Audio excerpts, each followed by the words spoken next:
Os sofrimentos devidos a causas anteriores à existência presente, como os que se originam de culpas atuais, são muitas vezes a consequência da falta cometida, isto é, o homem, pela ação de uma rigorosa justiça distributiva, sofre o que fez sofrer aos outros.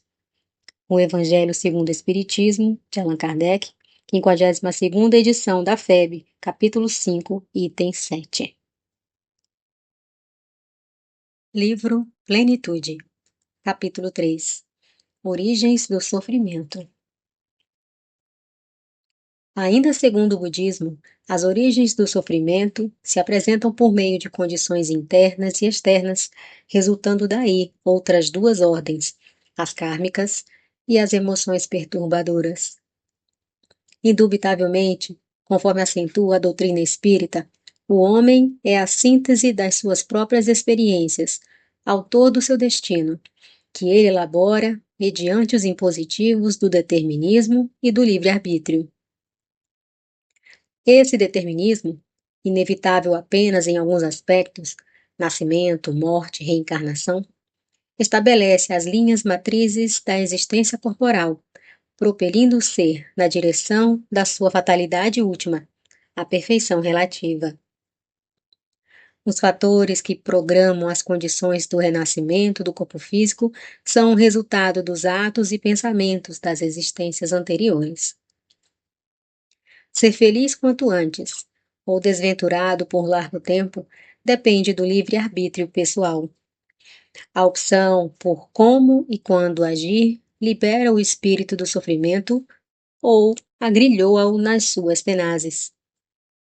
A vida são acontecimentos de cada instante a se encadearem incessantemente. Uma ação provoca uma correspondente reação, geradora de novas ações, e assim sucessivamente. Desse modo, o indivíduo é o resultado das suas atividades anteriores. Nem sempre, porém, se lhe apresentam esses efeitos imediatamente, embora isso não o libere dos atos praticados. É possível que uma experiência fracassada ou danosa, funesta ou prejudicial, se manifeste a outras pessoas, como ao seu autor, por meio dos resultados, após a próxima ou passadas algumas reencarnações. Esses resultados, no entanto, chegarão de imediato ou em mais tardio tempo. O certo é que virão em busca de reparação indispensável. Da mesma forma, as construções do bem se refletirão no comportamento posterior do indivíduo, sem que, necessariamente, tenham caráter instantâneo. O fator tempo, na sua relatividade, é de somenos importância. Portanto, os sofrimentos humanos, de natureza kármica, podem apresentar-se sob os dois aspectos que se complementam, provação e expiação. Ambos objetivam educar e reeducar, predispondo as criaturas ao inevitável crescimento íntimo na busca da plenitude que as aguarda. A provação é a experiência requerida ou proposta pelos guias espirituais antes do renascimento corporal do candidato, examinadas as suas fichas de evolução, avaliadas as suas probabilidades de vitória e os recursos ao seu alcance para o cometimento. Apresenta-se como tendências, aptidões, limites e possibilidades sob controle, dores suportáveis e alegrias sem exagero, que facultem a mais ampla colheita de resultados educativos. Nada é imposto, podendo ser alterado o calendário das ocorrências, sem qualquer prejuízo para a programação iluminativa do aprendiz. No mapa dos compromissos, não figuram as injunções mais aflitivas, nem as conjunturas traumatizantes irreversíveis. As opções de como agir multiplicam-se favoravelmente, de forma que, havendo arestas a aplainar, esse trabalho não impõe uma ação imediata pelo sofrimento. A ação do amor brinda ao ser com excelentes ensanchas de alterar para melhor o seu desempenho e as suas atividades, constituindo-lhe suportáveis provas o malogro de alguma aspiração o desafio ante algumas metas que lhe pareçam inalcançáveis, as dores dos processos de desgaste orgânico e mental, sem as quedas profundas nos calabouços das paralisias, das alienações, das doenças irrecuperáveis.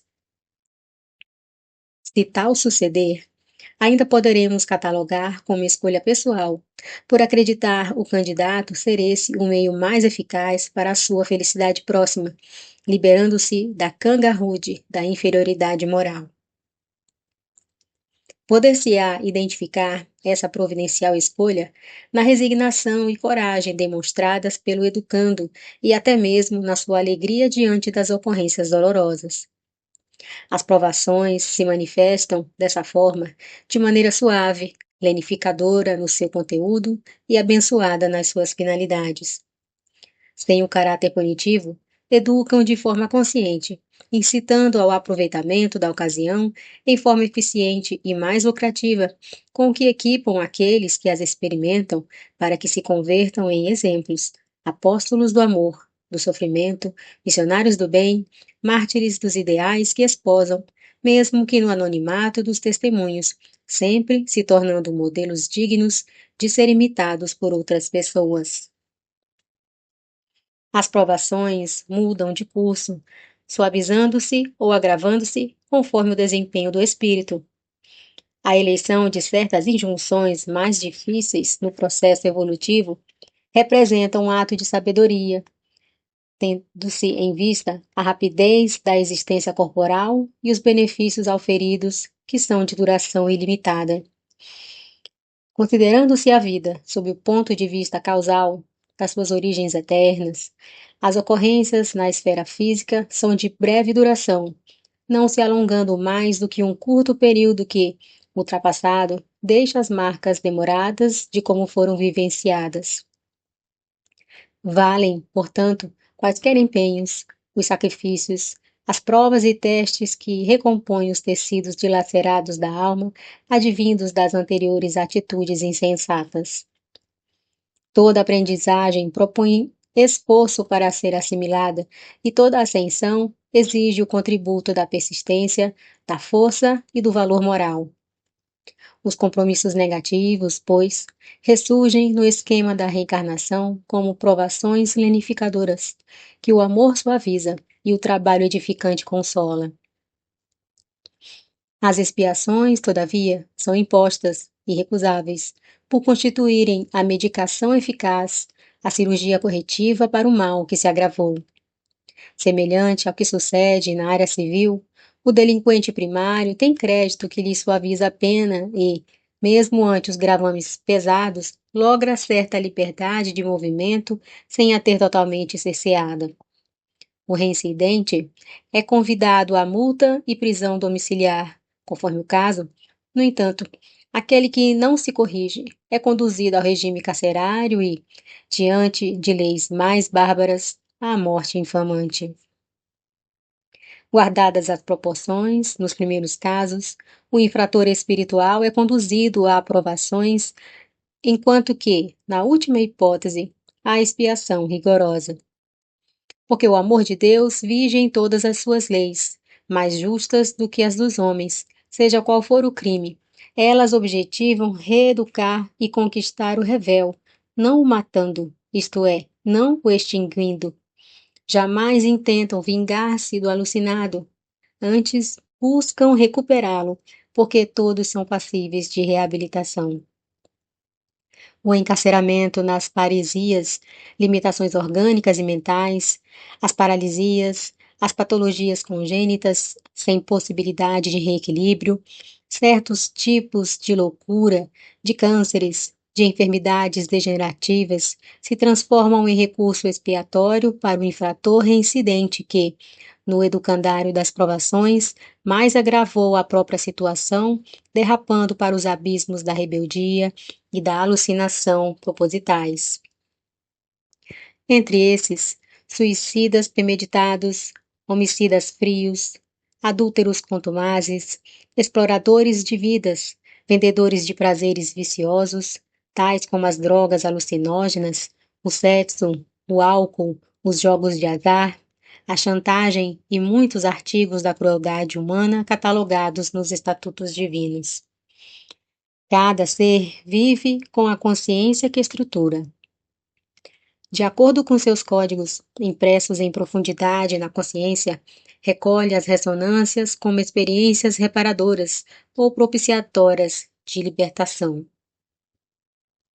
Há, em nome do amor, casos de aparentes expiações, seres mutilados, surdos-mudos, cegos e paralisados, rancenianos e aidéticos, entre outros, que escolheram essas situações para lecionarem coragem e conforto moral aos enfraquecidos na luta e desolados na redenção. Jesus, que nunca agiu incorretamente, é o exemplo máximo. Logo após, Francisco de Assis, que elegeu a pobreza e a dor para ascender mais, não expurgava débitos, antes demonstrava-lhes a grandiosidade dos benefícios. Helen Keller, Steinmetz e outros muitos heróis de ontem, como de hoje, são lições vivas do amor em forma de abnegação, convidando à felicidade e ao bem. As expiações podem ser atenuadas, não, porém, sanadas. Enquanto as provações constituem forma de sofrimento reparador que promove, as expiações apenas restauram o equilíbrio perdido, reconduzindo o delituoso à situação em que se encontrava antes da queda brutal. Transitam ainda na Terra portadores de expiações que não trazem aparência exterior. São os seres que estertoram em conflitos cruéis, instáveis e insatisfeitos, infelizes e arredios, carregando dramas íntimos que os estiolam, afligindo-os sem cessar. Podem apresentar aparência agradável e conquistar simpatia, sem que se liberem dos estados interiores mortificantes. A consciência não perdoa no que concerne a deixar no ouvido o crime perpetrado. O seu perdão se expressa mediante a reabilitação do infrator. As origens do sofrimento estão sempre, portanto, naquele que o padece, no recôndito do seu ser, nos painéis profundos da sua consciência.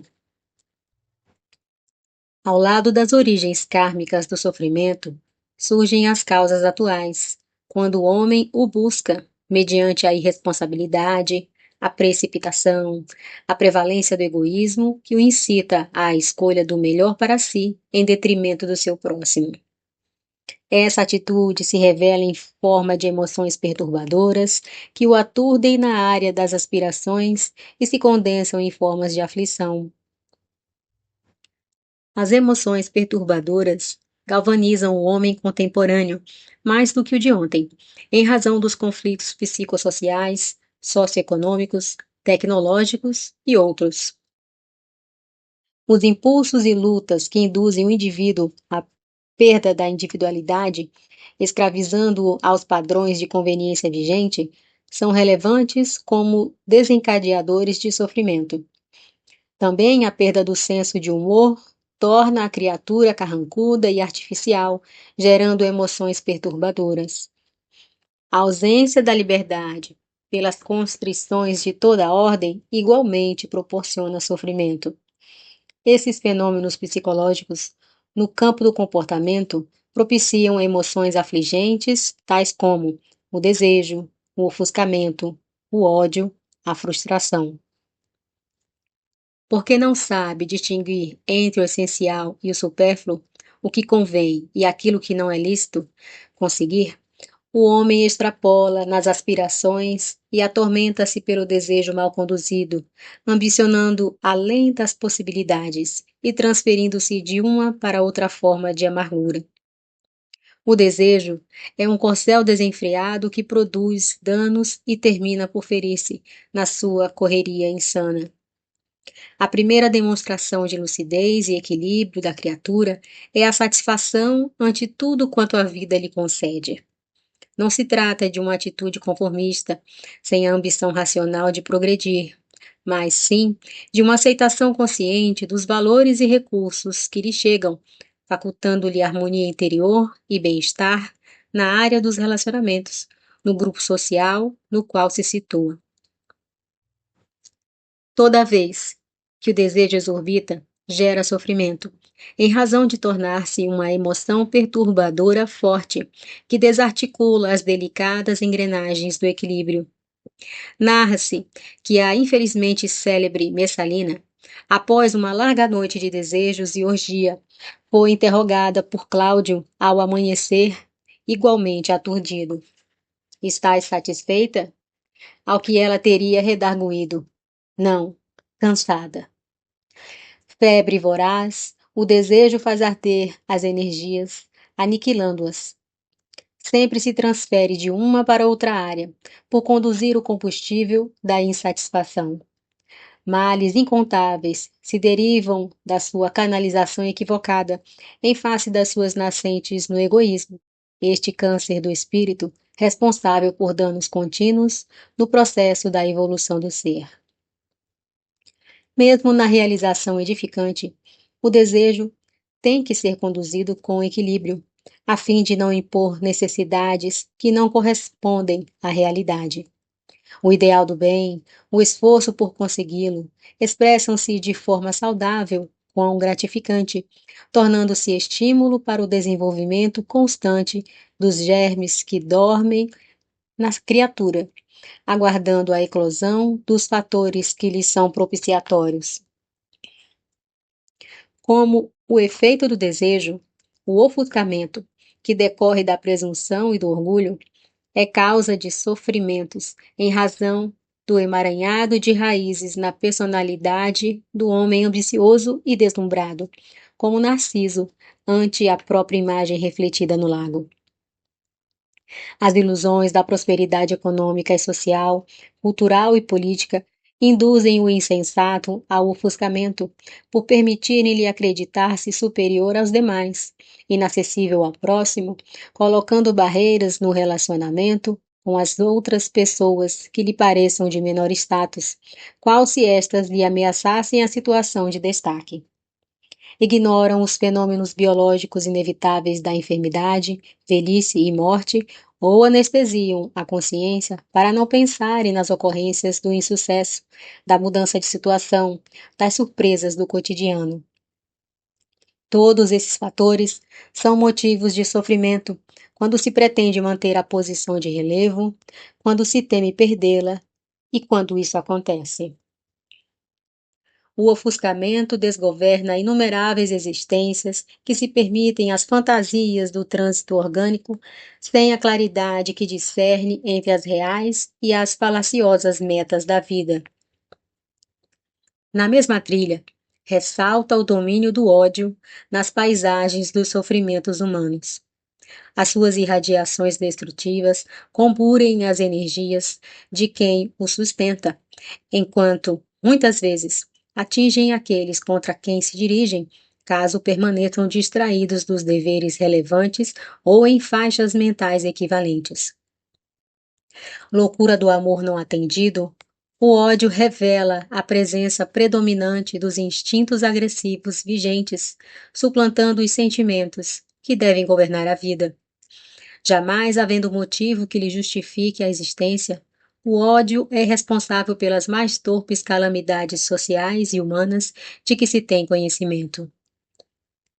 Quando se instala com facilidade, expande as suas raízes como tenazes vigorosas, que estrangulam a razão, transformando-se em agressividade e violência em constante manifestação. Em determinados temperamentos, é qual uma chispa insignificante em um monte de feno, produzindo um incêndio devorador. Por motivo de só menos importância, explode e danifica em derredor. O ódio é causador de muitos sofrimentos. Todo empenho deve ser envidado para desarticulá-lo, onde se apresente e instale. Sem esse trabalho, ele se irradia e infelicita. Pestilencial, ele contamina com facilidade, travestindo-se de irritação, ansiedade, revolta e outros danosos mecanismos psicológicos reagentes. A frustração, por sua vez, responde por sofrimentos que seriam evitáveis, não fossem as exageradas esperanças do homem, as suas confusas ideias de auto-merecimento que lhe infundem crenças falsas nas possibilidades que não lhes estão ao alcance. Porque se supõe credor de títulos que não possui, a criatura se frustra, entregando-se a reações inesperadas de depressão ou cólera, fugindo da vida ou atirando-se, rebelde, contra ela e os seus valores. Quando o homem adquire a medida do pouco ou quase nenhum merecimento pessoal, equipa-se de harmonia e fé, de coragem e paz para enfrentar as vicissitudes e superá-las, nunca se permitindo malograr nos empreendimentos. Se esses não oferecem os resultados desejados, como é natural, insiste, persevera, até a constatação de que outro deve ser o campo de atividade a desenvolver ou até receber a resposta favorável do trabalho envidado. O amor é o antídoto para todas as causas do sofrimento, por proceder do divino psiquismo, que gera e sustenta a vida em todas as suas expressões. Luarizado pelo amor, o homem discerne, aspira, age e entrega-se em confiança, irradiando energia vitalizadora, graças à qual se renova, sempre e altera para melhor a paisagem por onde se movimenta. O amor é sempre o conselheiro sábio em qualquer circunstância, orientando com eficiência e produzindo resultados salutares que propelem ao progresso e à felicidade. Na raiz de qualquer tipo de sofrimento, sempre será encontrado como seu autor o próprio espírito, que se conduziu erroneamente, trocando o mecanismo do amor pela dor, no processo da sua evolução. A fim de apressar a recuperação, eis que se inverte a ordem dos acontecimentos, sendo a dor um meio de levá-lo de volta ao amor, por cuja trilha se faz pleno.